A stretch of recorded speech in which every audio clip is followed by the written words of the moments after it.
Oh man, What's up? we back, brother. Yes, sir. I got a special guest in the building. Not only family, man, but someone who's making a big impact in the community, in the area of mental health. Yes, sir. I got my fam. I got Cuzzo, Mr. Healthy Minds. There you go. Jasmine Preston. Yes, sir.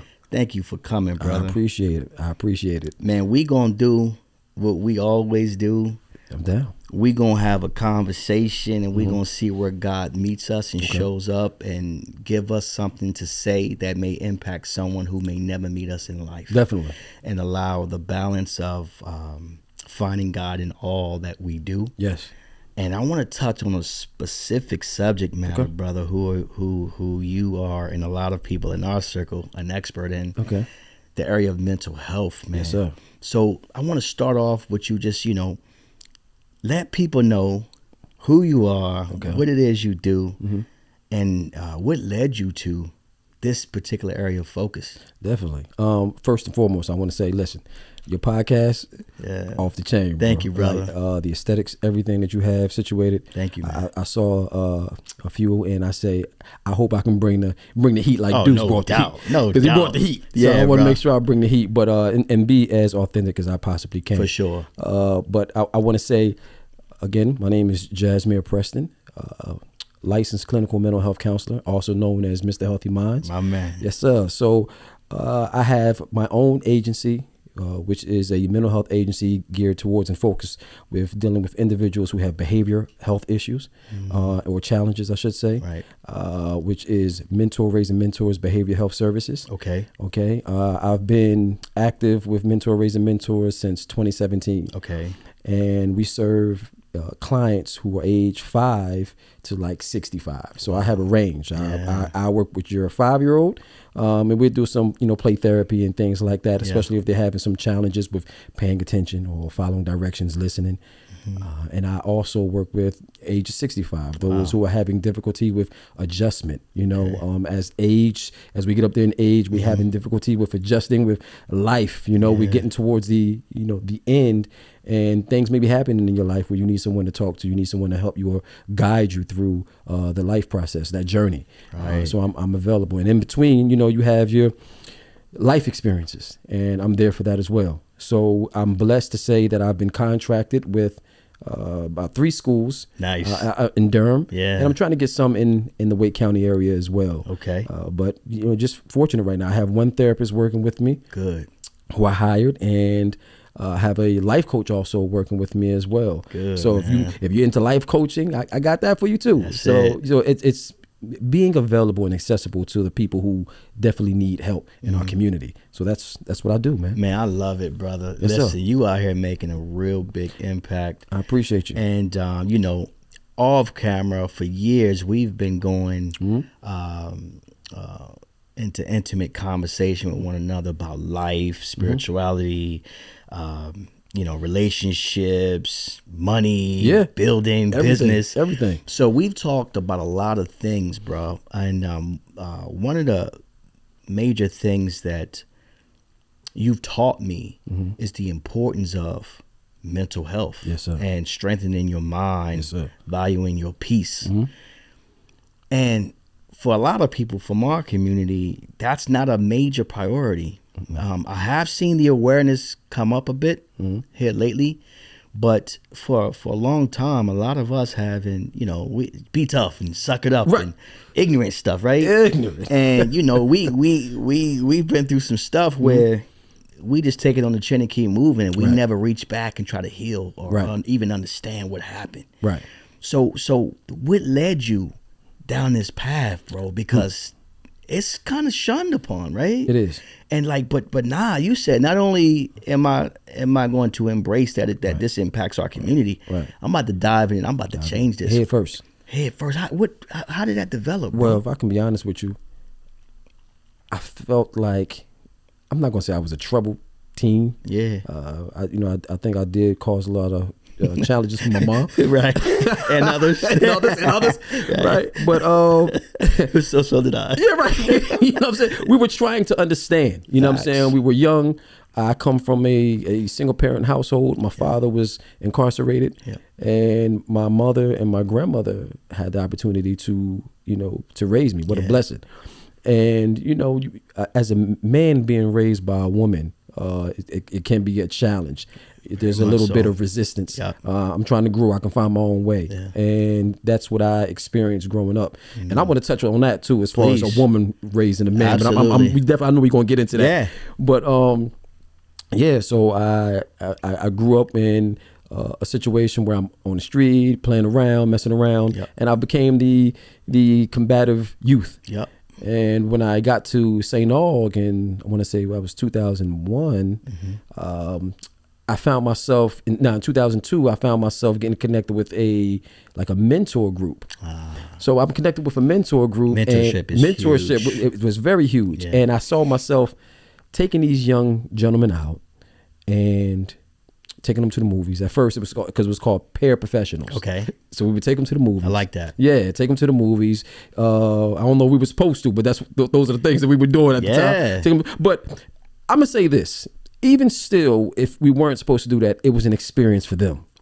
Because a lot of those kids weren't going to the movies. They weren't going to the zoo. We were taking them different places like that. No exposure, right? Yeah. So the exposure was important.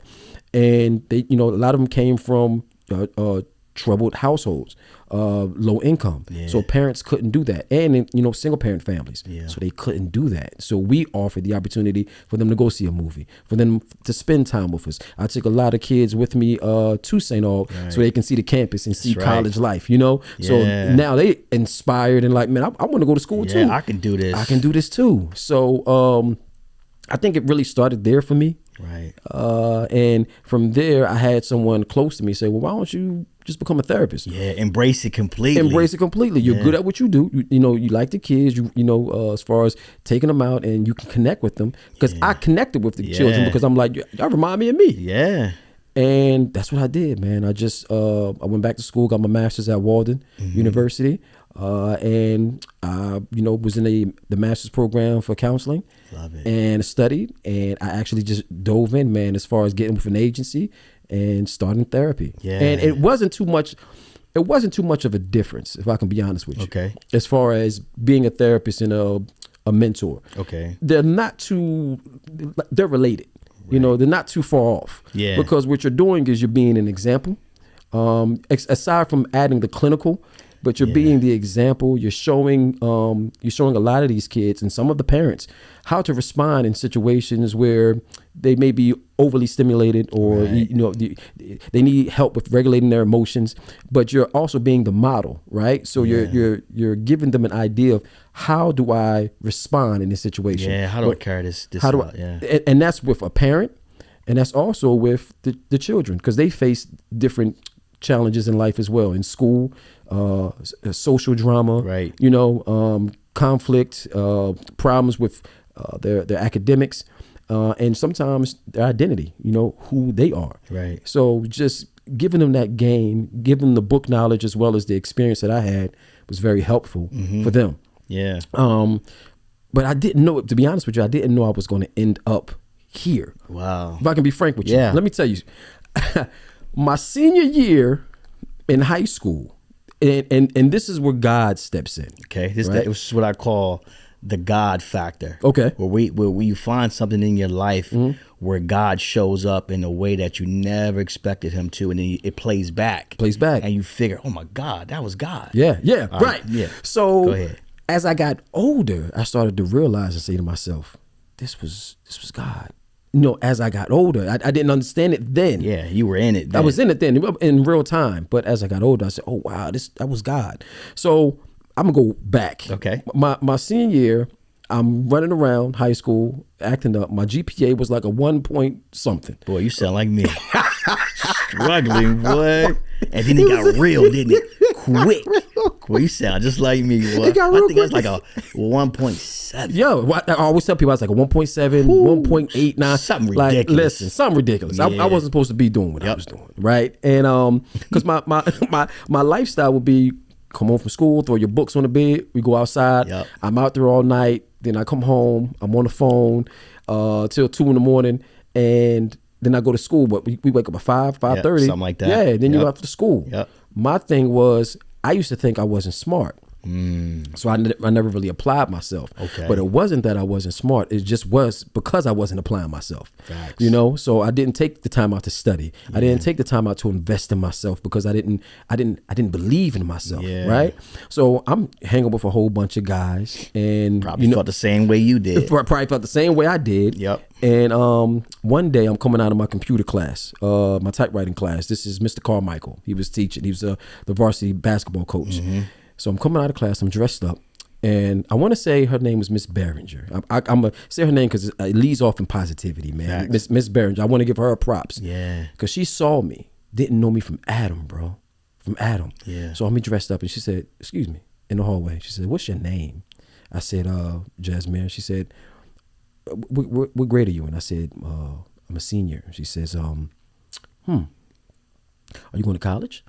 I said, I thought about it, Right. She said, well, this is what I want you to do. I want you to go to the guidance counselor's office and go ahead and get yourself a form application and send it off to St. Aug. And I'm going to write a letter of recommendation, and you're going to go to St. Aug because her son went to St. Aug. Wow. So, back then I didn't know, but I know once I got to St. Aug, that St. Aug recruited heavy up north areas in Jersey. Yeah. So I didn't know that Yep.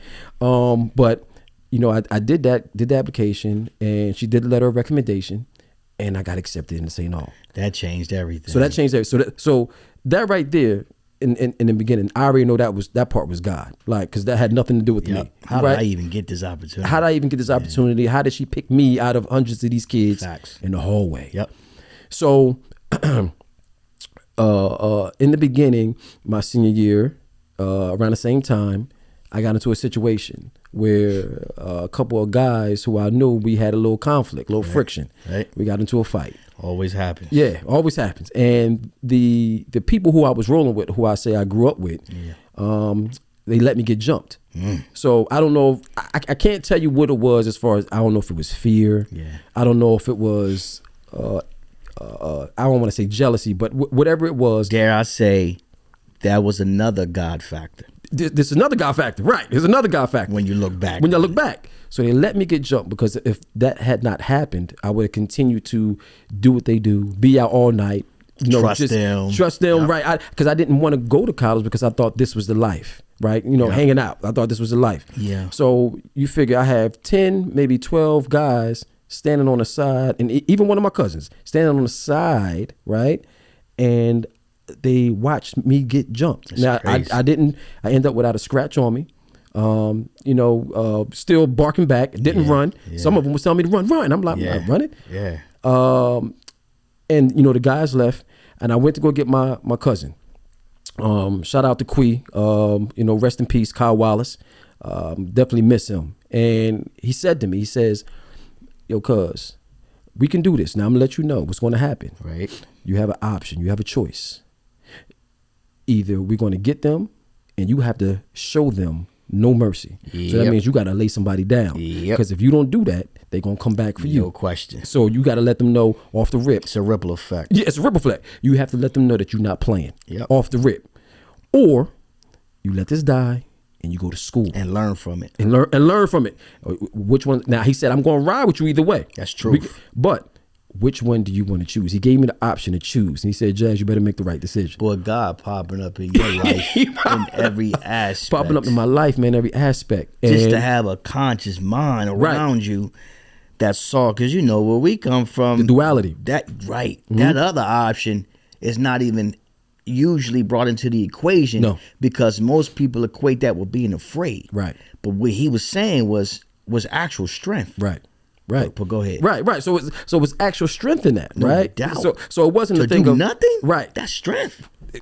And people don't understand that, Nah, man. because most of them ain't been through nothing. Right. So people don't understand that. That's strength to be like, I can't. I'm I'ma like, eat it. Yeah. I'm like, cool. He said, listen, you didn't run. I understand where you're coming from, but these are your options. You gotta let yourself know. Are you about this life? Because this was going to happen. You're when gonna have to go all the way. you gotta go all the way, or do you want to go to school? So you have to make the decision. And I thought about it, and I said, I gotta eat it. Gotta eat it. I gotta eat it. So, and again, nothing against the people who it's crazy because nothing against the people who allowed it to happen, because I understand it needed to happen. No question. It was supposed to happen. No It was question. God's design for it to happen. So if they Divine ever order. see this, I want them to know that. Oh, it's all love. It's all love. It was God's design for it to happen. Yeah. Thanks for playing your role. Thanks, because that's all you did. That's all you did. Played your role, because if that didn't happen, I would have still been in the mix. Yeah. For me, at that time, I'm hurt. I'm heartbroken. More heartbroken over the fact that they allowed it to happen. No question. So I started hanging with different people. Yeah. Now the people I started hanging with were people who were into the schoolwork. You know what I'm saying? Getting things done, applying for colleges, things like that. So Sparking your mind. Right. So now my mind is sparked. This is another element that I didn't think I had. Yeah. So now I'm like, okay, all right. So I guess I can do this school thing. No doubt. So again, I get accepted into St. Aug, and now I transition to North Carolina. Yeah. So now I'm down here by myself. Nobody from Jersey, just by myself, and I had to figure it out. Yep. So by not having a strong support system, like, because my father, I believe he was still incarcerated at the time. My mom, she tried her best. My grandma, she can only do what she They always do. They always do. Their best, man. Trying their best. And what also helped me to grow up was me calling home and my mom saying, "You got to figure it out." Yep. You gotta grow up. You gotta grow up, baby. You gotta grow up, baby. You got to grow up. Yeah. So she said, "You have to figure it out." I'm like, "Mom, I don't." She said, "Listen, I can only do but so much. You there, but you got to figure this out." And it made me stand up on my own too. Yeah. So from that, I was able to find me a job. Yep. Find an apartment, pay my rent, Start meeting people, do things like that. So I'm becoming a young man. Yep. And again, so now I'm getting introduced to this mentoring program, which is part of my job, which leads to the segue to me finding jobs and stuff like that and building my own. Yeah. I'm doing this mentorship program, and then I'm being told, "Hey, why don't you follow up and become a therapist? Go back to school, get your education, and become a therapist." And that's how all that unraveled, man. Flow. It started to flow. Bro, you are saying a story that's very similar to a lot of people's story. Yeah. What I try to get people to understand is how God shows up in our lives before we even know God exists. Right. So, a lot of people feel like God responds to how you present yourself. But I'm like, nah, that's not my experience. My experience was, truth be told, God showed up and showed me himself in my grimiest moments. Yeah. Right? My darkest hour. Yeah. Before I praised. Yeah. Before I knew his name. Yeah. Before I read a scripture. God was showing up. All the time, man. And so let's go back a little bit, because you said something that I want to hit on. Okay. When you said you figured that, how'd you word it? You said you felt like you wasn't smart enough. Correct. But it took one person to just believe in you. Correct. A stranger. And say, have you even considered college? Yeah. To spark, damn, nah. Like, but now that you say it, Right. why not? I just want people to understand how impactful the belief of one person can be. Yeah. Even if they're a stranger. Most definitely. Like, pay attention to when these God factor moments show up in your life, and you're like, why did dude say that? Or why did she say that? Or right. How do you believe in me? And like, how do you believe in me more than I believe in myself? And I'm with me every day. Every day. What? So we got to be cognizant on the fact of, like, nah, bro, like, listen, you do not have to present yourself in a certain way for God to show up in your life. Man, listen, let me tell you something. If it wasn't for her obedience, she was being obedient, bro, like, to God. If it wasn't for her obedience, more than likely I probably wouldn't have been here, because that moment sparked interest. And I think even when we deal with a lot of the kids today, just to have someone to feel like that's in your corner, to have someone who's interested in you, to spark that light, to make you interested in something that you felt like was incapable, on lack of probability for you. It's helpful. It's life changing. It's life changing. It's impactful, because if she never did that, I wouldn't have never known, bro. I wouldn't have never known. I would never have taken it seriously. Yeah. You saw something in me. That was my idea. You see something in me. You don't even know me. Nah. See, my obedience and what God is telling me, God knows you. Yo, hold on. Not only does he know you, your purpose in being alive is directly correlated to his will. So let me give you an example of what I mean, how well he knows us. Okay. As his creation. Okay. I had a guidance counselor tell me that I wasn't college material. Really? Yeah, but check this out. Okay. Most of my life growing up, you know, just like you, I was bad. Yeah, right. Right? And there's numerous reasons why. Right, when I right. look back on it, why I responded the way I did. Fighting all the time, suspensions, arguing, all that crazy. Right. But I was told that I wasn't going to be anything by family, by guidance counselors. Crazy, bro. But check this out. This is going to blow a lot of people away. I know this is crazy. My strength, I drew strength from people doubting me. That's how well God knew me. Right. Now that was for some seasons in my life. Okay. For a long time, that's how I grew strength. Right. The more doubt, I'm the same way, bro. the stronger I became. I'm the same way. And like, I'm going to win in spite of what you think of me. Right. Because now that you told me I'm not going to be, Now I'm gonna show you. now I'm about to turn That's up right. on the whole, where in spite of you. Now, eventually, I had to mature out of that place, Right. and God allowed it. But that's how well He knows us, where He allows it to happen. Yes. It's wonderful, right? It's wonderful when you understand. But like you said, while you're in it, it can be quite painful. It can be very painful. But when you understand, Right, He's because preparing you. you're like, how can you, in your situations, how can you doubt me? You know, like you didn't even give me a chance. Now, you take my background, you say, but you didn't give me a chance because you don't know what I've been through to get here. Yep. You don't know what I've been through to get here, Facts. just to this point. Just to get to this Just point. to get to this point. So imagine if you've given me an opportunity. Yeah, man. Imagine if I had somebody who believed in me bro. on another level. Bro, that's almost you saying that, it's almost a scary thought, because I've had that thought throughout my lifetime. Right. And once I've achieved a certain level of success, and I know that success is relative, but in my mind, success, I look back and I start playing back the opportunities I've given my children versus my parents give me all that they could. Right. I start to play back in my mind, but I wonder how dangerous I would be if I started off from this platform versus that platform. Right.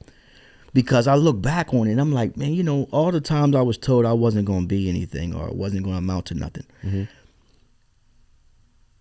I look back and I'm just like, man, they were just speaking from pain. Yeah. Hurt. Or their lives reflected that. That's right. So that's all they had to give me. That's right. If I showed any signs of talking back or being disrespectful or just being unaware of possibilities of productivity, they would look at that as, oh, he ain't gonna be nothing just like the rest of us. Exactly. And I'm like, they were just reflecting what was inside of them. What was inside of them, and also not taking the time. Like, for instance, I tell a lot of my teachers who I work with, I say, you guys label a lot of these children in the school system bad, right? That's they bad, they disrespectful. But let's take the time out to understand what happened if this child is moody because this child hasn't had anything to eat this morning. Facts. What happened if this child is moody because this child was sleeping on the hard floor last night and didn't get a chance to get good sleep? Yeah. What happened if this child, parents or mother and her boyfriend was going through an argument and a domestic violence all night? We don't take the time out to really listen to what the children are saying, and sometimes that listening happens through behavior. They speaking. They're speaking to you through the behavior, so you have to look at it and say something's going on. And instead of saying you disrespecting me, I need to punish you. They make it personal. They make it personal. But internalize it. See, fam, that's what I always say, because I used to come home and tell my mom, now I get it, I was bad. But like you said, I was speaking. And you know what's crazy? I remember every teacher that ever held me back in class and talked to me. I remember their names because they gave a damn. Wow. What's going on with you today? Right. Why you acting like this? Right. And I start telling them. Right. And we would build a bond. Mm-hmm. And I'm like, this I tell people today, don't choose a profession you're not passionate about. Correct. Right? Especially if you're in a position or a role where you're influencing influential to children. That's right. Like yo, you gotta really see these kids. You have to see them because we from Camden. That's right. Yo, listen, bro. As soon as you say the word, the area, the location, we go to sleep to sirens, bro. That's right. Gunshots, arguing, fighting. Aunts and uncles fighting right in front of you like strangers. And see, and that's the thing, and that's another reason why I knew I had to make a stance and put my feet 10 toes down in mental health. Because growing up in that area, man, a lot of people don't take, you talk about therapy, shrink? Nah, you crazy. Bro, we didn't even know the term. Right, we didn't even know the term of it. If you even entertain the thought of going to get help mentally, they're like, what's wrong with you? He crazy. He on this man. Oh, this guy, he on the rug room. But here's what's so crazy. We've experienced, myself included, I know I've witnessed drug deals. I've witnessed people getting shot. I witnessed death. I've witnessed it all. You know what I'm saying? Way before we supposed to ever experience stuff like that, we seen it. Way before, and never got help for it. My homeboys witnessed their friend take a gun and actually, self-harm himself to where he's no longer here in front of them. And nobody received help. Ever. Nobody received any type of therapy. I talked to some of them to this day and they said, you know what? I feel like that was a shift in my life because nobody cared enough to say, hey, do you guys need support? Man, bro, you guys it's crazy. Help? 17, 18, bro. And the environment around you is so lost that when you get lost, it's normal. It's normal. They don't even say, damn, we was lost. Right. When little man get lost, we gonna pick him up. We gonna protect him. We gonna Nah, they like, well, it is what it is. So we have to change. We have to change the language. Yeah. We have to change our perspective. We have to change our approach. Yeah. I'm gonna tell you a situation. I was I was with our nephew, man. I was playing basketball and I was with Noble. Yeah. And we was out there playing ball on the court. So he saw me playing against this guy, and you know how we do. We acting up, we going off, talking crazy. You talking crazy. So I'm doing the guy who I was playing dirty, because he was younger than me, but he thought he could beat me. So I'm doing him dirty. You got to teach him a lesson. I got to teach him a lesson. So I'm out there going off, doing what I do, and he's there. Noble's there, and he's looking. So when he went home, he went and told his mom. He's like, "Mom, Uncle Jack's out there. He cutting up." Talking crazy. Right. I've never seen him like this before. He's cutting up. Right. And his mom like, well, your uncle still got some jerseys in or whatever. We grew up in a different era. He's got some jerseys in. Right. So I leave the court and I see him with his mom and she was telling me, and I'm like, you went and told your mom how we done snitched on you. He done snitched on you. No, but snitched on. It shocked him, right? So I get on the phone with my lady, and we talking, and she told me, she was like, "Judge, you was out there acting like that." You must have went crazy on boy, yeah. You went crazy. You out there acting like that. I said, maybe we was having a good time. Right. That was very normal for us. Normal for us. We just having a good time with him. She was like, but you got to understand who you are. You. That's good. Right. She was like, you are an example. So for him to see that, think about the type of example that you're leading. So I'm like, but when I grew up, that was normal. The cat, we looked up the cats like that. She said, but you are an example. Yeah. Were they examples? You the exception. You're the exception. So not to mention, that's good. Who are you in Christ? That's true. Who are you in Christ? That's true. So do you exemplify what you've been taught and what you're practicing? That's a good point. Good point. So I had to eat that, and it made me think about it. And I said, man, think about how much I've learned that was wrong that I have to unlearn. Right? So what I did was I had to call nephew, and I had to call him to apologize. Wow. And I had to say to him, listen, what you saw out there was me being rare, but it was unnecessary, it was immature, and it wasn't a man of God. I love that. So I have to call and apologize to you, because I never want to see you act like, because I'm thinking, if I saw you act like that on the court, I'm like, yo, I'm pulling you to the side, Neff. Right, you wouldn't have accepted it from him. I wouldn't accept it from him, right. So why are you displaying that? Right. So I said, listen, I want to apologize to you. A man should know when he's wrong and should be able to apologize. Always. You know what I'm saying? Yep. But and he accepted my apology. I called him as soon as we had the conversation. I thought about it and I called him immediately. Be obedient with that. And I had to be obedient with it, because as men, man, we have to make our corrections. And I feel like when growing up, I never had that. No, that didn't exist. That didn't exist. Not in our community. Not in our community. So, I even take it back to fatherhood, man. Yeah. Because I didn't have a father growing up, my influences, and I've seen this on other people's interview, and I confirm this, and I say that was my life too.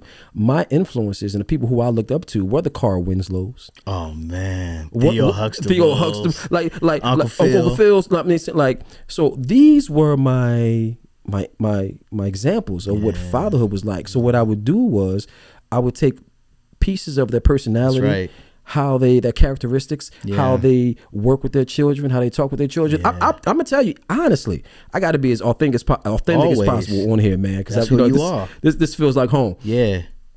Even watching the new Prince of Bel-Air, right? I don't know if you the Bel-Air show. Yeah, watch it. I love the way Uncle Phil interacts with his children, as far as how he's able to problem solve with just simple communication, man. Yeah. And I didn't have that growing up. So there's no playbook to be a parent. That's right. I didn't have that growing up. I didn't have an example like that. And I felt, I'm like, I have to change what I thought I knew. And I have to live and lead a healthy life. Yeah. If you're going to be anything as far as a public figure, because being a therapist is considered, in a way, a public figure. No doubt. You can't teach health and not be healthy. Yeah. You know what I'm saying? Yeah. So if I'm going to be that person, then I have to lead by example. So everything about me has to change. And I love that. And I think that's a beautiful, healthy way to set your platform for your journey and all those that you're responsible for. Right. But here's the balance of that. Here's the beauty of it. This is how God is teaching me. Although you've displayed a side of yourself that you are attempting to rise above and be in a different place, nephew got to witness you holistically. So what I try to tell people is, because oftentimes we're taught to diminish our less beautiful side.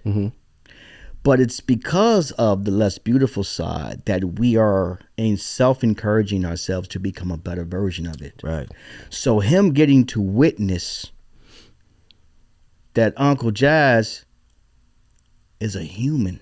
Right. And that he's on the trajectory to become a better version of himself. Right. It does not mean he has arrived. Right. When he makes an error or when he falls victim to folly, he's reminded of, my uncle, my father, my other uncle, like they are not perfect men. Perfect, right. But these are my guys because they don't quit. Right. They apologize. Right. They get up. They dust it off. That's real. And they keep going. Like you need both elements to speak to the nature of man and show how God meets you right where you are. Man, so that's the beauty, because your heart was on full display. Right. Even balling with the young bull. That's real. Right? So we can't dismiss the fact that you was talking trash to him. The part within you was like, nah, I know better than that. Right. So let me rise above what I already know. But the truth is it's still present in you. So, It's tough, if man. God allowed you to go through it and for that to be a part of your chemical makeup, Right. it was for a reason, because you can't take the clinical psychologist Right. away from the hood rat. Right. The person. The person, right? They both make up what you see today. Correct. And so I love your story because it shows your heart. But I also try to give people the balance of the perspective of removing judgment. Right. It's the removing judgment part. Remove the judgment and remain more curious. Well, why, Uncle Jazz, why did you, why were you talking so crazy to him? Oh, no, it's simple. This is how I grew up. I had to humble this kid because if he thinks he's better than everybody every time, he lacks humility. That's he right. can never be great That's right. if he lacks humility. That's right.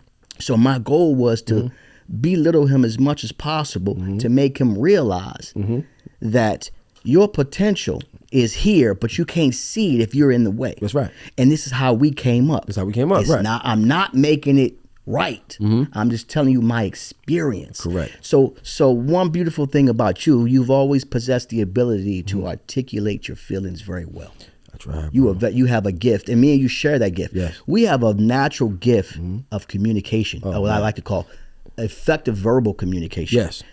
So oftentimes people's perception of what we did wrong, Right. it's only from their perspective. That's right. The holistic approach, and what I try to tell people oftentimes is, well, what was his intention? Most feel good about just talking good to you about question. what you did wrong. That's a good question. They never stop and say, look, I have a concern. But before I even address my concern, Right. let me ask you a question. What was your intention behind saying that the other day? Man. Let me tell you something. Every day, man, if I can be honest with you, Yeah. I don't necessarily look in the mirror for vanity. Right. If I can be honest with you, I look in the mirror.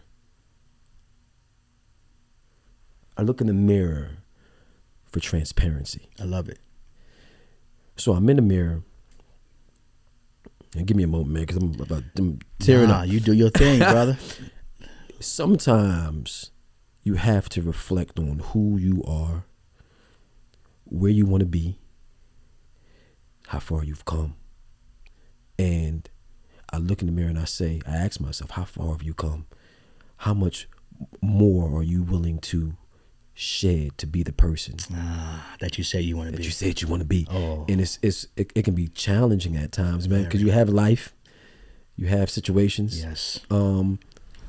And you're in this position Yep. as a therapist, Yep. and you're like, look, I have to be this. I have to be this. I have to be this for the people who I serve. I have to be this public image. I have to be squeaky clean. I gotta, you're trying to be the best version of yourself, and sometimes you still feel like I'm not meeting the mark. Sometimes you feel like I'm not meeting the mark. And what I loved, if I can just go back and say, what I loved about Deuce being on here was just his authenticity, man. Yeah. His strength, his boldness to be real, and to come on here and just to be real And vulnerable. and vulnerable, man. Just to be, it's all here. I'm leaving it all here. And I watched that podcast, and I was telling people about it. I showed a couple people on the low. I wasn't supposed to show a couple people on the low, and I said, this is areas of strength right here. No doubt. To him, it may have looked like I'm exposing myself, but this is areas of strength. And what I realize as men of God, to be everything that you say that you are, right? It's okay to show that weakness. But growing up, we were always taught not to show the weakness. But what I realize now, to not show it is weak. Facts. To always want to be strong, to always want to be Perceived as strong. is weak. It's weak. It means you're not authentic. You're not being authentic. Right? Yo, listen, fam, you're saying something that I know is God, and I want to help point it out to the people. You had no idea on the last podcast I recorded because I haven't aired it yet. Okay. But it was with bro, it was with Nas. Okay. Oh, that's what's up. And we kept talking about the mirror. How do you perceive yourself? What are you willing to do? Wow. Right? Wow. It's like when we see this is the beauty of. And I have no knowledge You of had zero I knowledge haven't of talked it. to him or The anything like world that. I don't, wouldn't 'cause I ain't even put it out, That's right? wild. Okay. The only people know about it is me, Nas, and Jai. Wow. Right? And so this is how I know God is challenging his people That's real.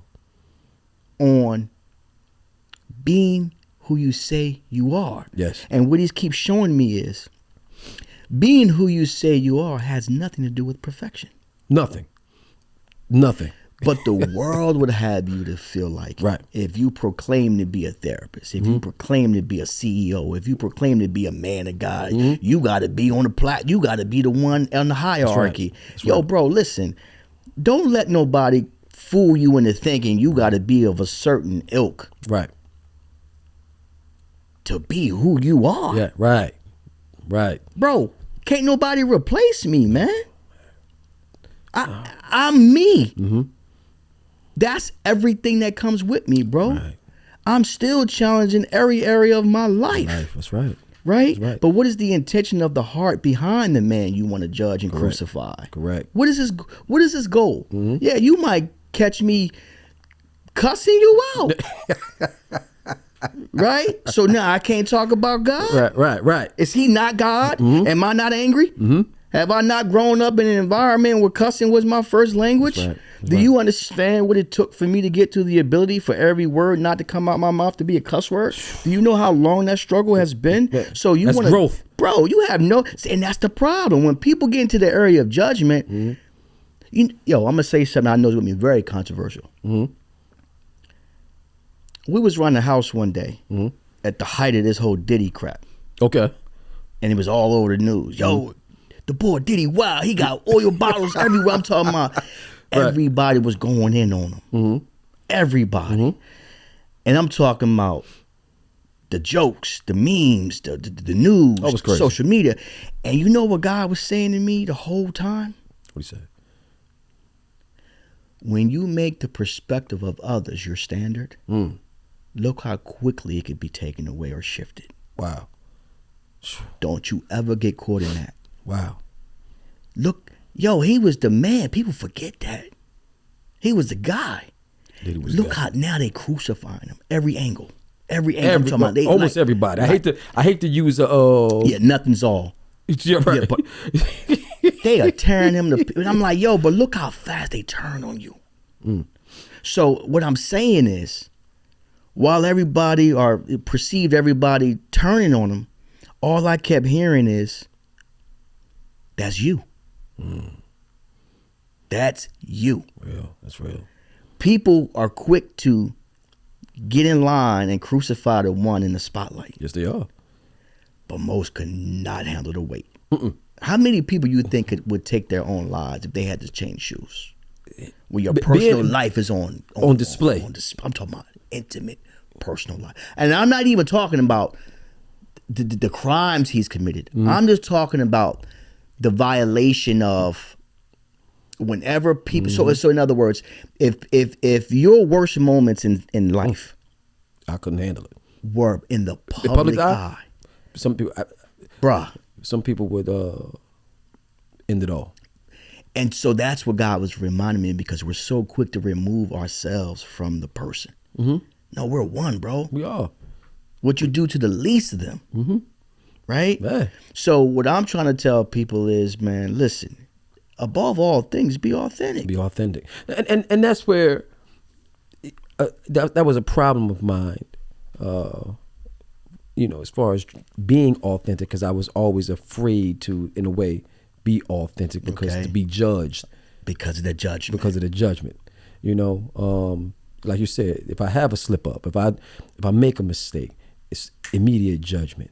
And from my standpoint, I'm like, I can't make that mistake. I can't. Yeah. But what I realized is mistakes, pain, it's inevitable. It's inevitable. It's going to happen. Yeah. But it's going to happen to strengthen you, not to diminish you. Yeah. God is intentional about what he does, man. And just like in the beginning, when I said I went through what I went through with my, my homeboys, and that was pain. Yeah, man. That was painful for me. Yeah. To me. Yeah. But it was necessary. Always. Because what happens is that pain, that mistake grabs your attention. And now from that, you have a choice. You can either do better or you can stay exactly where you are. Yep. And continue to experience that endless pain. All of that. Those endless mistakes that have consequences. A product of your environment. Because you can pick the choice, but you can't pick the choice of what consequence you receive. See, and that's the beauty of it, Jazz. That's it, bro. That's it. Yeah, man. Like, so everybody wants. See, this is how I phrase it. Okay. Everybody wants a savior. Nobody wants to be one. No, nobody. Think about it. Think about it, bro. Everybody praising the savior. When the savior's whole life was an example of how to be a savior. But that ain't popular. That ain't popular. It's more popular and easier to just praise the one that's done it. That's right. It ain't easy to get in line and try to follow. Walk the steps. You're right. You feel me? Right. Like, so this is why I always say to check the intention of the man behind the action. If somebody, I'm gonna do something that's going like, what's my fat? What he do? Why he do? Yo, bro, I'm a human, bro. This is an experience. Like, part of me being naked and showing myself and being vulnerable on these cameras is because I told God that I want to be used for your will. Most definitely. Now, I ain't know what that meant or what it would lead to. What it would lead to, I right? knew what I meant. I knew what my intention was, but I don't know how he was going to carry it out. I ran from doing this for years. I remember. You remember? Yeah, right? I've been there since the beginning. You feel me? These things been sitting here for years. I'm like, I ain't going to do that. Guy ain't going to do that. But the guy was like, yo, listen. Don't be consumed by the judgment of others. Be consumed by following out and doing my will. Because they ain't got nowhere, nothing to do. They can't do nothing with you. Well, they can't do anything with you. And to be honest with you, they have no heaven or hell to put you in. So what we do is, with our feeble minds, right, we worry about the judgment of others instead of focusing on the judgment of God. So we're stressed over what other people think of us. Yeah. Or what they think about the product that we produce. Yeah. But we never think about what God is thinking about us at the moment when he's giving us a command and we're being disobedient. Yeah. So, God is an entity that's felt. People are people that, are our peers, or people that we see and we feel their opinions. Yeah. You know what I'm saying? And they're tangible. So in our minds, we feel like that holds more weight. Yeah. But in actuality, it doesn't. It's the least thing. It's the least thing that you have to worry about. Yeah, because what's more important than the creator? Yeah, and even that's an obvious. But even on a scale of logic, it don't make sense. Don't make sense, man. You talking about, bro, you'll worry about the opinions of somebody in the chat that you will never meet in life. Right. You don't even know if it's a human. It get diabolical, bro. It gets diabolical, man. And I start thinking about. I'm like, man, bro, God, I'm the grimiest one. You want to hate like that's why I want to use you. That's why I want to use you. That's why I want to use you. I don't want to be on no stage. I don't want to be on no platform. I don't want to be held at no higher. Right. Nah, a guy like I know. Yeah. It's too much of that going on already. Man. Yeah. I'm trying to tell you. That's why I need you. When I work with a lot of my clients, man, they come into the office and a lot of them are moving the way they move because of the influence of others or the opinions of others. Yeah, man. When you look at today's world, a lot of what we're dealing with are individuals who have little hope. You got to think about it from this standpoint. Okay. You do what you do, or you don't do what you could do because of how much you could lose. True. So if I go out here and I do this, something thoughtless, I'm going to lose everything that I've built. Yep.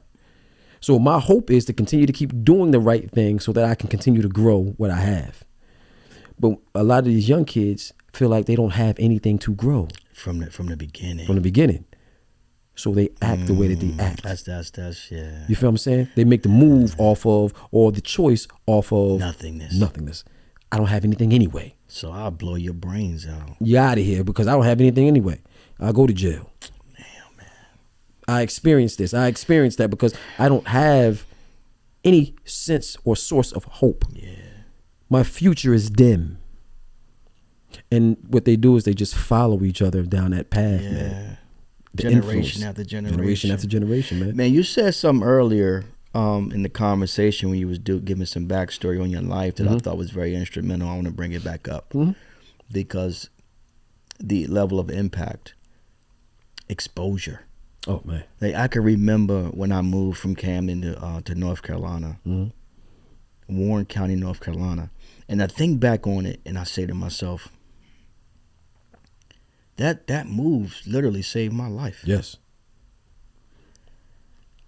I mean, I don't want to get emotional, but it literally saved my life. Just like going to St. Aug saved my life. I'm trying to tell right now. Listen, my mom. I remember this day like it was yesterday, man. 626 North 9th Street was my address, and North Camden. And I remember my mom took me out the house, and she said, "We're gonna go somewhere." And I said, "Where we going?" And she said, "We're gonna go somewhere. I'm gonna show you something." And we went to, I don't know, but maybe it was Cherry Hill, somewhere like that. You know what I'm saying? And there were houses that were being built. And she said, we walked in, and you can walk in these houses and walk around and see the models. And she said, "You see this right here?" And I'm like, "Man, this is beautiful." You know what I'm saying? I'm used to one bathroom. Yep. You know what I'm saying? Everybody in the crib, one bathroom. Shared space. And she's like, this is something that you can have if you work hard for it. Wow. Bro, just that alone. Ignites your mind. Just that, it lights you up. Like, I can have this? Just that alone lights it up. So you start saying to yourself, okay, what do I have to do to get this? To get this, to start moving in this direction? You know what I'm saying? Yeah. So I'm 43 years old, and I can still think back to that time. And you ignite, fam. 9 years old, 10 years old. My mom took me out to do this, and I'm like, wow. You. As soon as you said that, you made me go back to 9 or 10 years old. My mom, I think it was in Pennsauken. Okay. And she dropped out of school, so all she could really do was clean. Okay. So she had a little cleaning job. Okay. But she took her kids with her. My mom did the same thing. Right. Cleaning banks. And my mom was cleaning these corporate offices. I'm gonna show you how God works. Exposure. Something's this simple. Now, at that time, it was just 3 of us. And we walking and she telling us what to do. And you know how moms is from Camden. Y'all better not touch. You better not put nothing in your pocket. You better not mess up my job. You know what I mean? Because, Joe, check this out. We were so poor, bro, that I used to go around and change the trash bags out. And I used to see the bags of candy on people's desks. Yeah. And to me, at 9, 8, most definitely, it looked like money. That's right. Chips, laying in an abundance of things. And everything in me was like, ain't nobody gonna miss that. But I was like, nah, bro. Yeah. But you know what stood out the most? Just like you, I was like, how do you get an office? Right. How do you get to a point where you have stuff you don't have to hide? Right. Your mind start lighting up. My mind just started lighting up. Like, yo, somebody work here. Somebody making enough money where they don't need to hide their candy. Not at all, bro. Because you don't even realize how, like, you're not just poor financially. You're poor in the mind. In the mind. It starts in the mind. And I can remember as a kid, like, yo, one day I'm going to have my own office. Right. Yo, these little thoughts are like investments in your mind. You're planting the seed. Planting a seed. And I was like, okay, so here my mom, we on welfare, we struggling. But my mom is not making it her whole world. She's working to get out of this situation. Right. she went back to high school, or I got her GED, and went and got some little certificate in computer or something. And while she was cleaning offices and cleaning people's cribs, and I'm like, yo, my mom is showing me you could come from this, but you ain't got to stay here. You ain't got to stay here. And she was planting these seeds in me, mental bro. thing, bro. It's mental and it's exposure. Just because she didn't sit on her ass and collect welfare, Right. but she worked, and she took her kids and made them work. Right. They got to be exposed to the opportunities that awaits them if they could just do better in school. That's right. Don't get suspended again. Stop fighting so much. All right, go put a football helmet on. That's what I did. Yeah. Start playing football because Yeah. I was an angry damn kid. Listen, another thing I dealt with was the anger. Yeah, a lot of us deal with a lot of anger. Was the bro. anger because of where we came from, Yeah. the lack of support. So I didn't have a lot of, again, I say my father was incarcerated. So I didn't have that, you know what I'm saying, what most kids had. I'm seeing kids pull up with their dads and things like that, some of them. Depending on, you know, certain areas. And I'm like, yo, they got their pops. Like, you know, I didn't have that interaction. Yep. But again, it's divine. So I'm going to share this with you. I had a conversation with my dad maybe a year ago. Okay.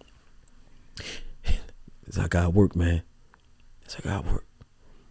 My dad said to me, he said, listen, he said, I couldn't be in your life.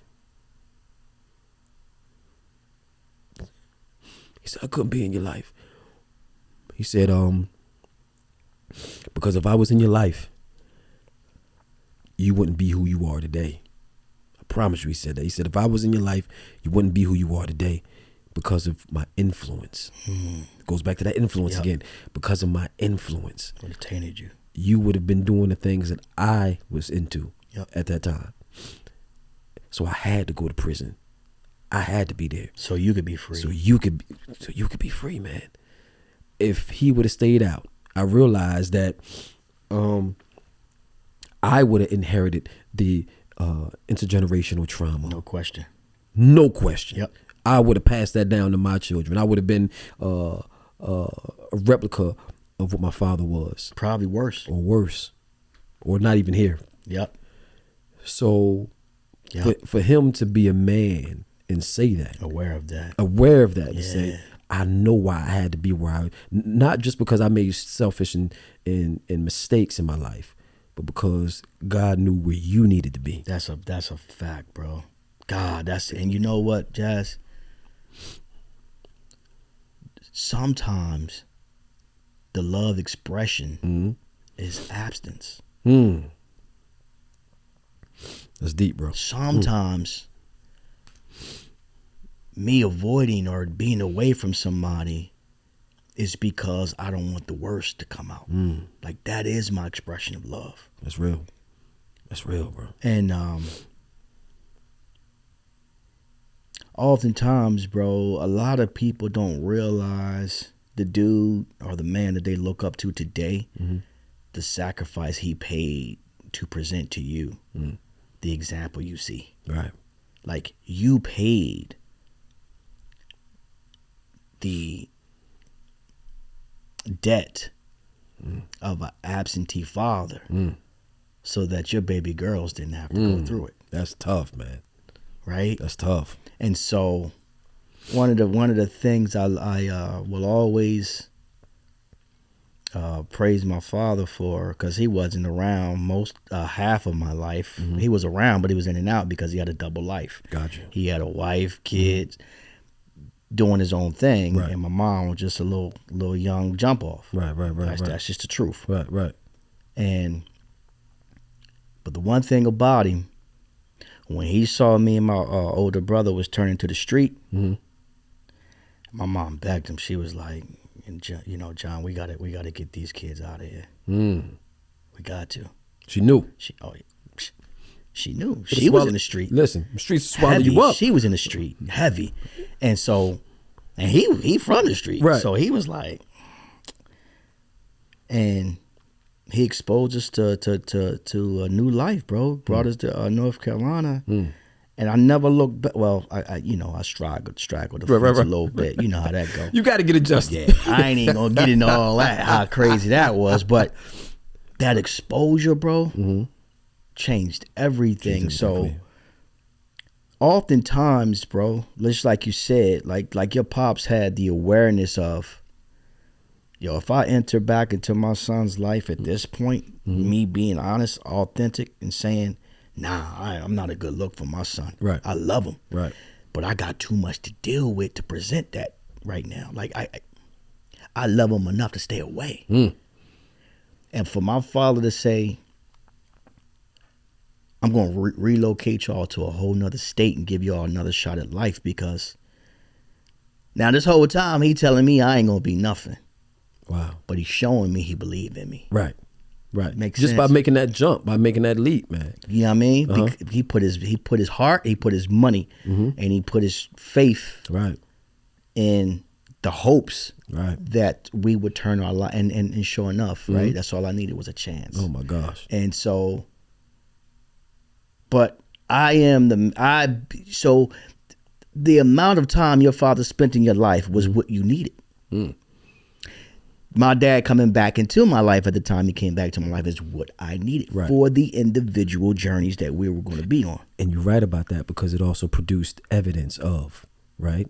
You say to yourself, okay, if I continue down this road, this is the outcome. Facts. Right? Yep. If I move like him, this is the outcome. No doubt. But because I've been shown something different, I would rather choose the different. Yeah, man. Just give me an opportunity. Give me an opportunity. And see, those are the people I've noticed in life that you ever got into an argument with somebody, and you know at any moment it can go left. Yeah. because you have an experience within you that you know you looking at somebody who's just like you. Right. And you know in the shadow, like no doubt in your mind. It can go there. If I still off on this bull, me and him will have to kill each other. That's right. You already know. Ain't nobody budging. Nobody. That's how, like, you need people in your life that has the experience in life, that knows, if I don't give this boy a chance, he dead. Dead. Because I was that type of dude. You gonna have to kill him. Yeah. I talk too much. I wasn't afraid of nothing. Little, so I had to be big. That's right. Big heart. And, you know, where we from, you got to represent to the death. That's right. Like, so if you proclaim you from this area, and you get caught in that area, right. It ain't no running, bro. You know what I mean? Right. Handle your business. Stupidly. Handle your business. You got to handle your business. Even if we ain't going to see you no more. That's right. Right? We were that dumb. But we were that dumb. Man, foolish, and I'm just like, yo, bro. Foolish, man. What are we dying for? What are we doing, bro? And so that's why it was important for me to get you up here, so that we can show people that, because there's this whole big narrative going on about the streets. Yeah. And people's loyalty to the streets, and people saying forget the streets or whatever. And I'm just like, listen, bro. The terminology of the streets is a term. Yes, it is. What is the energy? What is the culture? What is the mindset behind what people are really saying? And I think what people are getting lost in is saying, because you got a lot of people saying, nah, man, I love the streets. I'm from the streets. And they feel like when you say forget the streets, you saying forget about everything you've been through. Right. All the people that died, all the people that suffered, all the people that got down, all the people that laid their life down before you. Right. They thinking you're saying forget them. But what I'm trying to get people to understand is, nah, maybe you got to fix your terms. Right. Maybe it's not F the streets. Maybe it's just evolve. Yeah. Maybe if you gonna be a street dude, maybe evolve into the mindset of staying where you from and bringing it up. And bringing it up. Right? Uplifting the community. Right. Show me the streets mean more to you than what the impact has been. Right. What is your investment in the streets? Right? How are you investing into the streets? Because, you know, granted, I can remember when I first got on the block, the old heads, the OGs was like, nah, bro, you got potential. That's right. You don't even need to be out here. That's right. That's back in the day. Back in the day. Right. Now I know, it's a different world now, but they be the ones be like, nah, I seen you run that rock. You fast. That's You're right. going to be all right. Like, you just stay with the sports. That's right. I'm like, nah, I want to be out here with y'all. Y'all driving around. Yeah. Looking all smooth. Pellies, you know what I mean? The Sergio Tacchinis. They like, nah, bro, trust me. Mm-hmm. You don't want, matter of fact, if I see you out here, it's going to be something. and then you can't violate that. You can't violate that, man. Yeah. He got the whole block. You got the whole block. Yeah, you get. So then you pivot and you start trying to find out, well, damn, if he see my potential, I don't see my potential. Right. Start building up something that you could believe in within yourself. Right. Like, it's not about F the streets. It's about, what do you want? What is your intention, bro? Right. What is your intention? Because some people do as they know. That's all they know. That's all they know. A lot of times, all cats know is the street because they make street their family. Right. And I understand how that happens. And I totally understand how that happens because you make street your family. So it's for me, it's not necessarily F the streets. It's more so teach the streets. Teach the streets. Teach the streets. And teach the streets health. What I love what a lot of people are doing now. You got your Styles P. Yeah. A couple cats who are changing the narrative when it comes to what the streets should look like. No doubt. It's Nas, right? Not Jay-Z. Yeah. So they're changing narrative. They're getting, instead of liquor stores, they're buying into fruit juices and things like that, making sure people are evolving. Right. So we're evolving into a healthier individual. Yeah, healthier street cat, right? So I'm not only evolving with our health physically, but I'm also educating, teaching. You know what I'm saying? Getting people involved in different activities and community events, sports, and we have nowadays. I connected with. I know you probably know Ronell. Yeah. That's the boy. We went to school with Ronell. Ronell. Yeah. So me and Ronell, man, we've been doing a lot of things in the community because he does a lot of community days. I love that. And doing things with single fathers or helping fathers learn how to deal with certain situations within the family. You know what I'm saying? As far as being a working dad or being a single father and learning how to parent. That's real impact. That's what we teaching. That's how you teach the streets, because the reason I named my program Mentor Raising Mentors, I took it, be honest with you, I shout out to Pastor Jerome Gay. Yeah. His thing is disciple making disciples. Right. Yeah. So I understood that I understand that ideology. Yep. And I say to myself, well, what I want to do is I want to have something in the mental health world where health teaches health. Yeah. The same concept. So if I can't touch every kid, child, or adult in the community. Nor are you supposed to. Nor am I supposed to. But what I can do is I can teach you how to be a leader and and teach you how to move so you can go back and you can teach. I love that. And it's a domino effect. Yeah. Because I can't touch everybody. That's facts. But I can teach you can teach your people, and I can teach you and you can teach your people. See, look how God using you, bro. And it's like, one of the more beautiful things I get to witness in life is because I'm aware, is that I get to see God move without his name ever being mentioned. Right? Action. Because I'm aware. Mm-hmm. And because similar to what you're doing, it's like I can't be at all places at one time. Right. And I can't impact all these people at one time. Right. But I know that if I get in a situation and if I can be willing to be transparent and honest and open and vulnerable and let God use me and record these podcasts, it's going to fall on the ears that God wants to hear it. That's right. That's right. And I look at all of us, bro. Pastor Jerome, DC. You, right. Camden, North Carolina, Nas, Jersey. Like, I look at all the boys we went to school with, and I look at their lives today. You know what's beautiful? When I look at all the brothers we went to school with, and all the people we know, you can honestly see the intentions of the people's hearts. By what they're doing today. Right. God willing, they're still alive. Right. But think about this. What was it? What do we all have in? I'm gonna say, what do we all have in common? Okay. That created that or birthed that idea or that energy. One thing I could say, I don't know if this is what you're hitting at, but one thing I know about everybody that I'm talking about, we came from a certain level of poverty. Right. So you're dead on. So like you just said, all came from a certain level of poverty. So the one thing that we all have together that helped us, that moved us towards where we are, is exposure. That's good. It was the exposure. That's a fact. It's a fact. Yeah, that's it a was. fact. It was moving from one area to the next, being exposed to something. possibilities. The possibility. College, good. school, the new city, new environment. Yeah. It's like, oh my God. Yo, hold on, because you making me laugh because my mentor of over 30 years, Gil Knows. okay. And I don't know if you know Dean Knows. We call him Dean Knows, if you knew Dean Knows or not. I think he was leaving before you got Yeah. I know what you're talking about, though. Okay. In passing, I would know. Right. Yeah.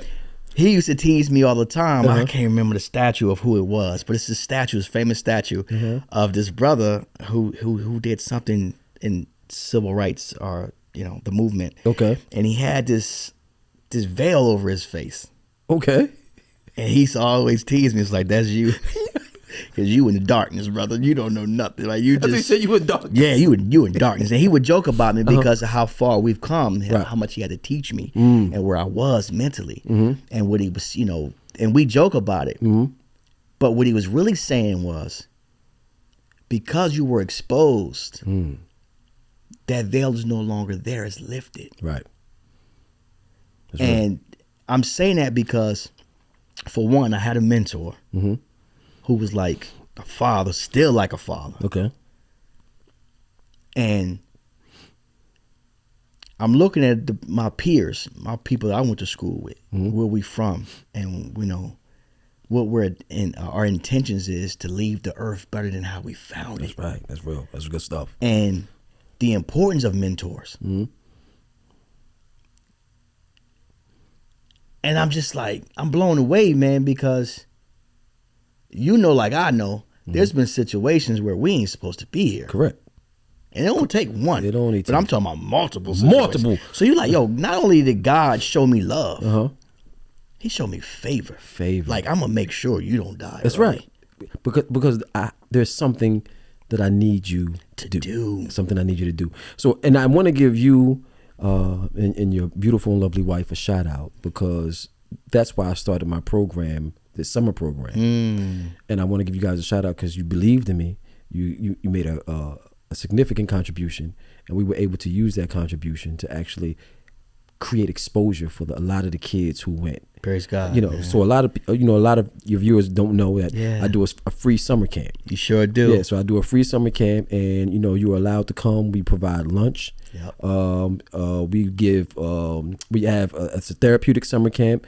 We take the kids on field trips, and we do all these fun things. Now, last year we added STEM. We added, a whole bunch of stuff. It's growing. Right? Music is growing. Yeah. So what we did with the money, because I was funding everything by myself. Yep. So I was running myself into the ground. Yes, you were.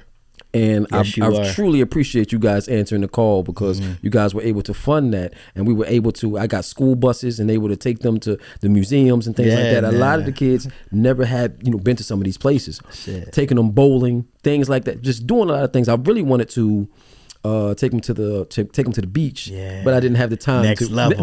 Next level. Yep. But I always knew, like we just talked, it's the exposure. Yeah. So the more that you can expose them to, their minds open up, and they say, "This is a possibility for me." Yeah. I'm seeing this. I'm being educated in this. I'm learning about that, and wow, okay.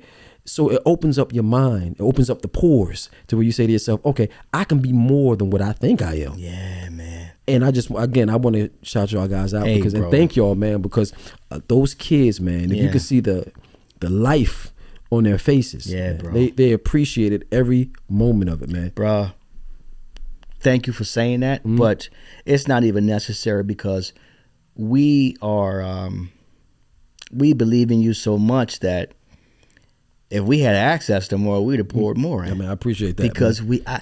it's like I said, I'm aware. Like I don't say this to boast, but I can see God moving.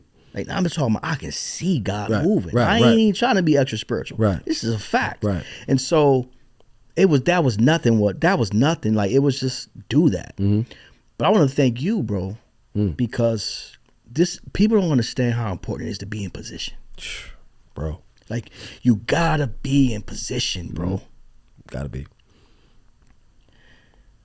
For people that don't know, you were the therapist to my son, Deuce, who was on a previous podcast, who you were speaking about earlier. Right. And the level of impact, bro, that you... It's important to be in position, bro, to be used, man, because my boy thought about killing himself, bro. And I'm seeing him every day and didn't know. Right. Right? I'm speaking life into him, and me and my wife providing opportunities and doing all we know to do. We don't even know what he's going through. Right. That's real. And you thinking, yo, my life was this way. I'm giving all this to my son. His life way better than mine. Right. But that's from your perspective. That's your perspective. Right? But from his perspective, he being bullied and he ain't had to fight like you. So he don't even know how to, you know what I mean? Like, he don't even know how to handle certain things. And so it's like, you giving him everything you think he needs. But when I realized he needed help in the area of mental health and I couldn't provide it. Right. And I knew I had somebody I can call on that was in position I appreciate to go that, to bro. war. Yeah, I appreciate that, bro. It's so important to be in position, bro. Don't let nobody get you off your mark, bro. I appreciate that, man. And it's crazy that you even talk about position. As you speak about it, I think about that and I say, man, what happened if I wasn't ready for the call? You feel what I'm saying? I'm like, scared man, to think about it. Right. You see what I'm saying? I'm like, man, I can't. There's nothing I can do. I can, refer you out or whatever the case may be, but it wouldn't have been me. I needed you. Right. You feel what I'm saying? Yeah. So it's like we have a responsibility that we need to uphold. Yeah. When God calls. Yeah. And we need to answer the call. We have a responsibility because I think back and I was ready for that call. You was ready, I was bro. ready for that and call. willing. And willing. And I'm thankful, man, because you have a bright young son whose future is like, without saying his name, I brag about him to people. Thank you, I gotta keep the confidentiality. Yeah. But I be like, man, it's this kid, man. He's gonna be the next president. Like, I appreciate that, man. He's gonna be the next president. He's a special boy, man. Special kid, man. And as parents, even with my child, because my child struggles with depression. Yeah. Both of them actually struggle with the time with depression. Yeah. And society's expectations, and it's heavy on them. Destroying them, bro. Destroying them. And I got this from a podcast. My guy, Jason Wilson, man. I like watching his stuff and a lot of things that he says. And it's true that we have to pay attention to behaviors that change with our children. That's good. The behaviors, and we have to be quiet and listen. Yeah. Sometimes, like you said, we're always, man, back in my day, that's the thing. Back in my day, man, you wouldn't have made it or you got to toughen up or whatever. But we have to be careful and we have to listen to what they're saying to us through how they're moving. And they're moving in a certain way and we're not paying attention to that. We're not paying attention to them being on the game all day. That's good. Or sleeping and not doing the chores like this. Engage. So we like, in our minds, we said maybe being lazy, or they too preoccupied. But in actuality, what they're trying to do is they're trying to escape. Wow. They're trying to escape from something, or someone, or people. And we thinking your life is beautiful because you can parent it to your life. To your life, right? So you compare. It's like, no, that's not it. They are the next generation, which means they have their own issues. And not only that, we got to look at this fact too. We didn't have as much information. True. Come at us like so they do, fast, so fast, readily available. We went from tapes to CDs, okay, and that was even kind of like fast. Yeah. But they went from a small CD era to streaming and social media, Instagram, TikTok. So all this information and instantaneously, and things just being brought to them constantly, flick after flick. All you gotta do. Do you believe? What's true? What's true? What's not? What's like now we have. Now, mind you, we went from that streaming, Instagram, social media, Facebook, all that stuff. Now we got AI. Whole nother. We don't even know what that's going to unravel. Right. What that's going to unravel. Because I struggle with AI as an adult. No doubt. Because I look at certain things and I say, is it true? Or is it not? Is it not? Like, I'm trying to fumble in my mind like, okay, is that true? Now I have to go do my research, my due diligence, and find out, was that true interview? Did that person really say that? And half the time it's not. Somebody has an AI programming and created this idea and put it out there. Yeah. So they got so much to deal with, bro. You know what I'm saying? When I work with these kids, I'm seeing a lot of suicidal ideation. That's everywhere. It's everywhere. Every school that I work at, suicidal ideation has increased tremendously, at least 50%. What are some other things as adults, or as a village, we should be on the lookout for that, where we can make our communities more aware of, to help these young teenagers? What I've noticed is a lot of teenagers are actually going to each other for guidance. But who you're going to, they don't know as much more than what you know. So what I feel as though is we have to get off of our binge of, I'm providing, my attention is torn between work, surviving. So when that happens, our attention comes off of the child. Okay. So we're not as present. Sometimes you can be there but not be present. Yep. And what I've learned and what I started to change for myself is actually having sit downs. We need to actually go back to, I tell my daughter, take away the games. Yeah. Let's have a family dinner. Man, you sound like Jai, man. Listen, man, let's have a family dinner. Let's sit down, talk, because that's where things come out. Let's have a connection, and not only have a connection and a family dinner. I want you to talk, and I'm gonna give you no judgment. Yeah, I love that. I'm not going to be judgmental. I love that. See, as parents, our first move is to judge. Yeah. Well, why are you doing that? Well, why are you still messing with that We grew person? up in the judgmental era. Oh my goodness gracious! We gotta fight that, boy. We got to fight it, because just because we grew up a certain way doesn't mean we have to live our lives the way that we Facts. grew up. Just because we grew up a certain way doesn't mean that it was right. You should evolve You should. to the highest form of yourself. We got to remember, a lot of our parents, we're only a few generations removed from slavery. Facts. So because of that, what does that produce? That produce a survival mentality. Yep. I'm in survival mode mentality. And I'm passing it along. And I'm passing it along. Yeah. Us, our generation, I don't think we're necessarily in that survival mode as we, you know what I'm saying? We're more educated. Right. So we have more education, more opportunity. More exposure. More access Yep. to things. Yeah. So for anybody to say I'm in survival mode at this stage or period in their life, you made some choices that put you there. Kept you there. That kept you there. You did not evolve. Right. So because of that, we should have enough time to actually sit with our children and not pound them with our judgment, and not pound them with bad experiences and putting our bad experiences onto them. Yeah. So I think a lot of that is happening, because I talk to a lot of kids and that's what they tell me. That's what's going on in the household. Yeah, because Deuce, we had a little Deuce came into this little awakening where he felt like, and it's so funny that you mentioned him and how you view him, because we got to be careful with that too, because that traps them into thinking they got to be perfect. Perfect, right. And so he came to that level of awareness where he was just like, I've been hearing my whole life that, I was going to be this, I was going to be that, and I do good in this area, and it started making me judge my peers differently. And so he fell into a place of judgment. And so when he fell short in areas of, he made a C versus a B, or I had to sit him down and talk to him about, hey, I gave you these responsibilities, you ain't doing it. Right. Well, what's good? Or whatever it is. Or our kids at that age of 14, they get attitudes real quick. Right. Oh my goodness. So whenever I had to talk to him and correct him, he thought in his mind he was a complete failure. Wow. Because before you had to correct me, you was praising me. Right.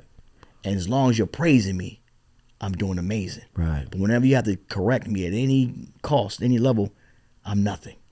So inside he was internalizing everything. And so I'm like, wow. Now I'm the opposite. I grew up the complete opposite. Right. You ain't gonna be a damn thing. Till him thinking he's gonna be everything. So anything he hears opposite of that, he internalizes and makes it greater than it really is. So I'm like, no, boy. I'm your father. Right. I'm going to always find something you ain't doing wrong. Right, right, right. You ain't doing right. Right, right. That's my job. But see, and also with that type of the thinking that he deals with, also when we put expectations on him, and let's say, for example, give an example.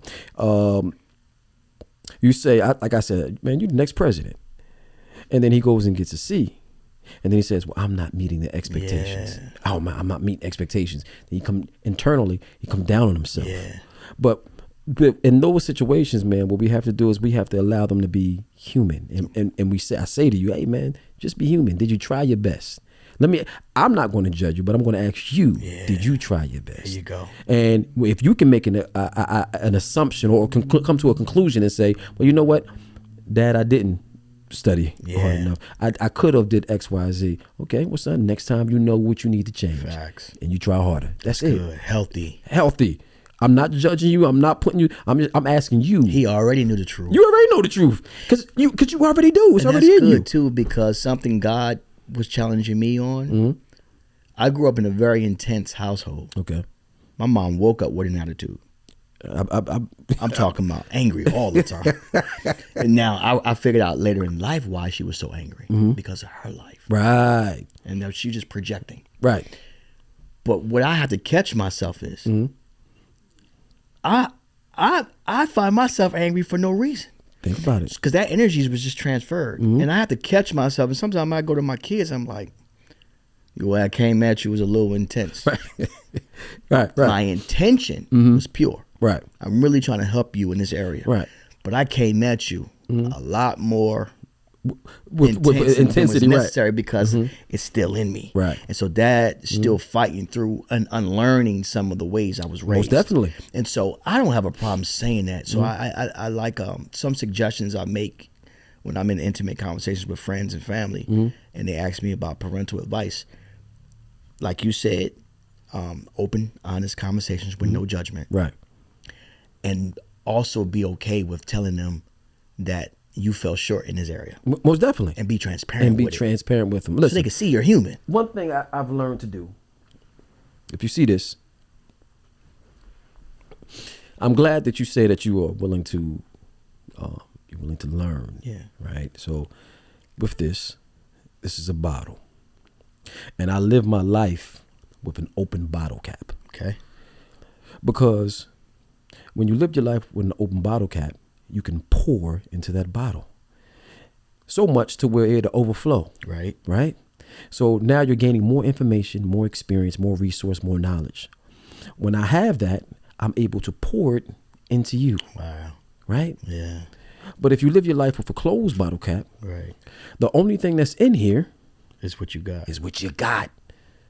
So if this bottle cap is closed and all you got is this, I'm going to ask you, if you were thirsty, what would intrigue you more? Someone who had a bottle that was overflowing, or someone who had a cap full? You will go with the one that's overflowing because you know it's an abundance. It's an abundance. You're not going to take the one that's just capped out, because eventually you're going to need more. Facts. So that's why it's important to live that life. Yeah. Live your life with an open bottle cap. That's what I tell people, man. I love that. Yeah. I want to ask you a question as we wrap this up. We're both spiritual brothers. We're both, God has met us in unique places in our lives and it worked through us in a very unique way. Right. I'm a deep thinker. Okay. Yes, you are. Yeah, right. I'm always trying to think and hear from God on levels. Most definitely. Even when I think I know, I'm like, let's go a little deeper. That's one thing I love about you, because you're always Appreciate searching. it. Yeah, I'm a seeker, bro. But I want to ask you a question with Sure. your experience. What is, from your experience, what is the correlation in the spirit world and mental health? Oh my gosh. It correlates totally. They're connected, Siamese twins. When we talk about spiritual, we talk about prayer, we talk about peace, we talk about healing your mind. You heal your mind, your spirit through prayer. You ever been through something and you say, man, that broke my soul. Yeah. That broke me down. Yeah. That traumatic situation broke me down. Yeah. To where it's not only that I need God and to hear his voice and to hear his and to feel his power, but scripture says, seek wise counsel. True. So why not speak to someone also who can help you mentally overcome what you've been through? Because your mind needs that work. Your mind need those tools to help you get through whatever you're going through. So now you have a healthy mind, and when you connect with God, you have a healthy spirit. Yeah. So you heal that spirit and you heal that mind, so you can go out there in the world and on your journey and be healthy or successful, wherever area that you are challenged in. Yeah. You're able to be productive. Yeah. Now, what I do see a lot of people, well, I'm not gonna say a lot, but I do see some people, they don't focus on the mental, and they focus on the spiritual. So they're at church every Sunday, they're every revival, they get in the spiritual, but they're mentally still broken. So if you're mentally still broken, that means you still have habits that you are going to perform, or that you're going to pass down. There's no healing in that. Okay. And I do see people on the flip side, I do see people actually enter therapy and then have no spiritual. Yeah. So you have no ground. Rely wholly on one and not on the other. Right. So you rely wholly on your agenda, your principles, and not the spiritual. Looking for groundwork, looking for healing from a higher being. Yeah. And next thing you know, you're back to doing things or feeling a certain way because you don't have the spiritual energy, the spiritual nourishing to help you through. Yeah, that's good. So you get in the mental piece. You get in the mental piece. You're like, okay, yeah, I'm healthy here, but your spirit is still missing something. The spirit is still hungry for more. You know, why I asked you that question, I know we got to wrap up, but now that I got you here, I got to go ahead. Yeah, I hate that we got to wrap up. Yeah, I got to get this We need off. to have a part two. Right, we need a part two. We need to get a part two. Why I asked that question, because, when we came up, I don't know if I even ever, and this is going to sound ignorant, but it's the truth. I've never even heard of the word anxiety. Facts. Until my late 30s, early 40s. So I got in the field. Fact. And I know people are like, come on now, but I'm dead serious. Like, it just wasn't talked about. It wasn't. The terminology. My point is,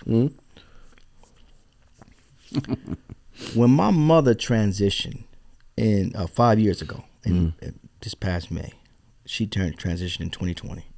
Rest her soul.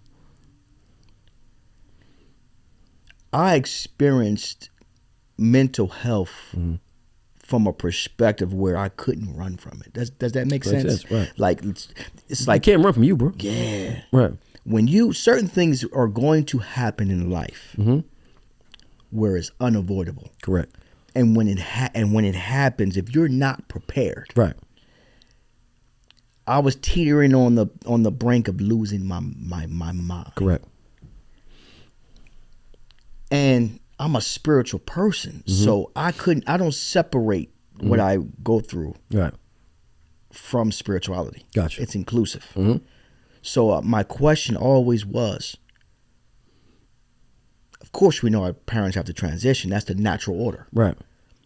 But what are you teaching us through it? Why do I feel like I'm losing my mind? Why do I feel like a part of me is dead forever? What is the spiritual understanding that I'm supposed to gain from this? And man, I went through all types of evaluations. I had them say you're bipolar. I've had them say, nah, you were misdiagnosed. Right. I had them to say, yeah, ADHD, all kind of just. Right. But within me, I kept going to God, and I'm raising my awareness and just watching people and watching life. I'm not the same. Right. I'm not the same person that I was before that happened. So I'm like, well, God, what are you teaching me? What do you think you involved into? I think I was forced. Okay. And I think that's what death does. Okay. Death is an illusion, but the transitioning of family members. Okay. The closer to you, the more impactful the experience. I believe Correct. I was forced to evolve into higher states of consciousness. Okay. By witnessing the person that brought me into the earth leave the earth, and I could do nothing about it. So it's almost like it was a spiritual awakening, because a lot of people are under the illusion of more control They think they have more control than they really do. Right. And they live their lives based on that false belief. When you see your mother transition of anybody else, my father had already transitioned, and it did not hit me the same. Right. When you see your mother transitions, something happens within you that says, one, it forces questions. Correct.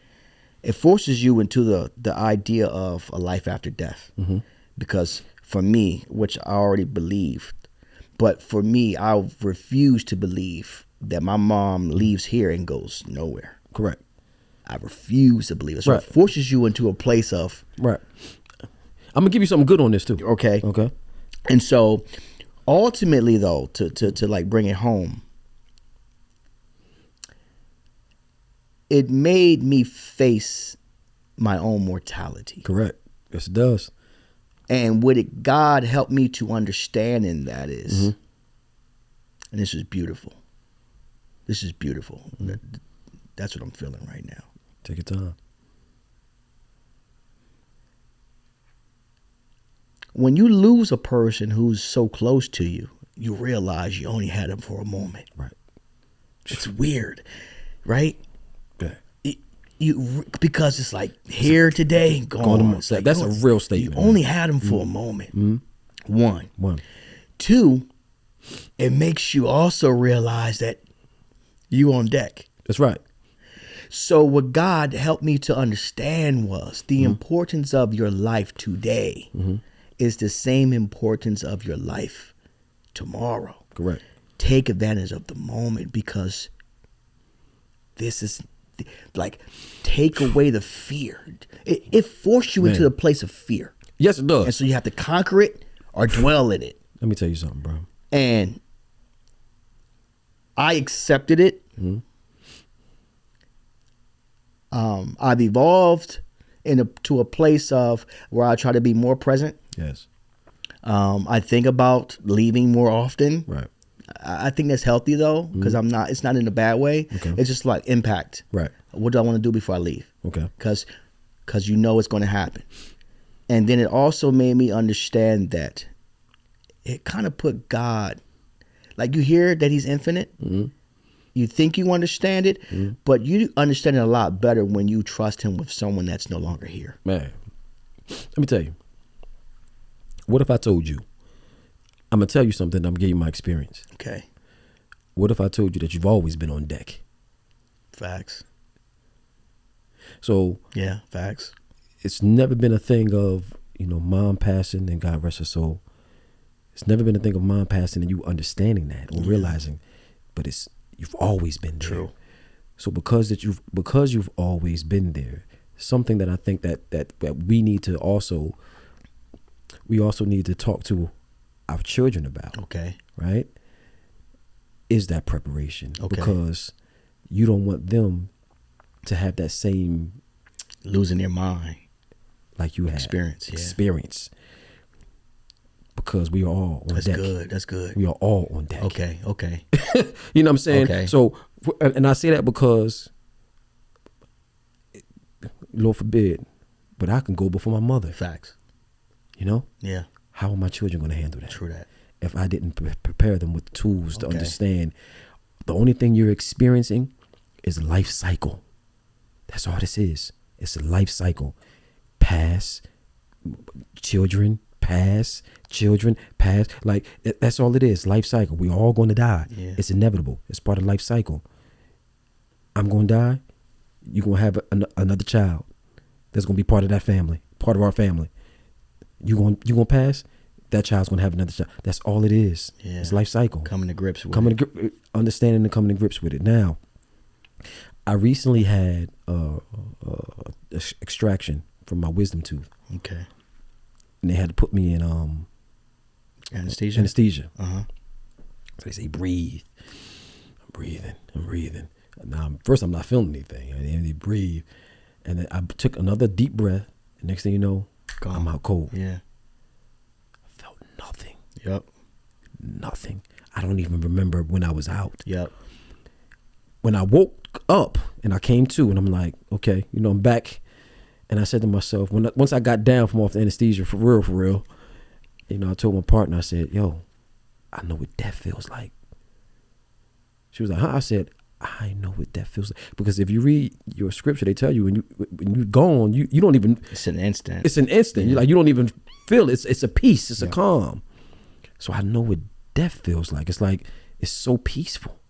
It really is peaceful when you just are out of your consciousness. Just accept it. You just have to accept it.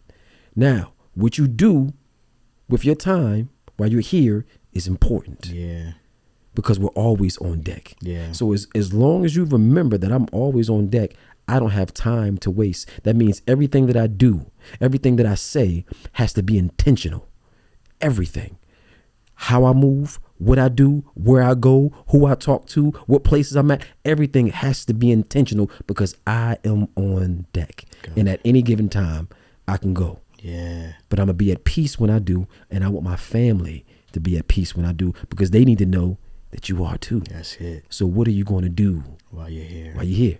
While you're on deck? Yeah. Because you are. Yeah, bro. I want to thank you, bro. Well, thank you. Yeah, man, for coming through, blessing us with your experiences, your skill set, your gifts. Bro, my experience is therapy. Your experience is therapy. Yeah. You're a therapist. That's facts. You feel what I'm saying? I do. The books don't cause me to be a therapist. They don't create a therapist out of me because of my education. I know therapists who are educated who are terrible therapists. Yeah. Facts. You know Facts. Yeah. Terrible I've therapy. experienced that. Yeah, terrible. You know what I'm saying? Let's be honest. Yeah. Your experience, that's therapy. Yeah. Because you can touch someone, you can connect with someone based off your experience and give them something different. You can tell them something about your experience that enlightens them. Yeah. That you've learned. Yeah. And they move in a different direction. I love that. You can have somebody who probably wanted to harm themselves and you give them your experience and they say, wow, that touched me. Yeah. That's therapeutic. That's therapeutic.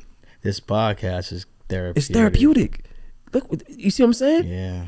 So you're doing your job, bro. I keep hearing and being reminded of how important it is to be in position. Most definitely. To be used by the Most High God. Like, just be in position. For anybody out there who's, feeling hopeless, feeling like you have no value, you have nothing to lend, to give to the world. You're only here because of the opposite. Mm. You're only here because of what you have to offer to the world. And so I hope that this podcast touches you in a way that only God can, and that you find some truth in this that will help to elevate your levels of spiritual consciousness, and you go out and impact the world in a way that only God can help you to do so according to his will. Yeah. And stay in position, y'all, at all costs. Be willing to be the sacrifice so that others might live.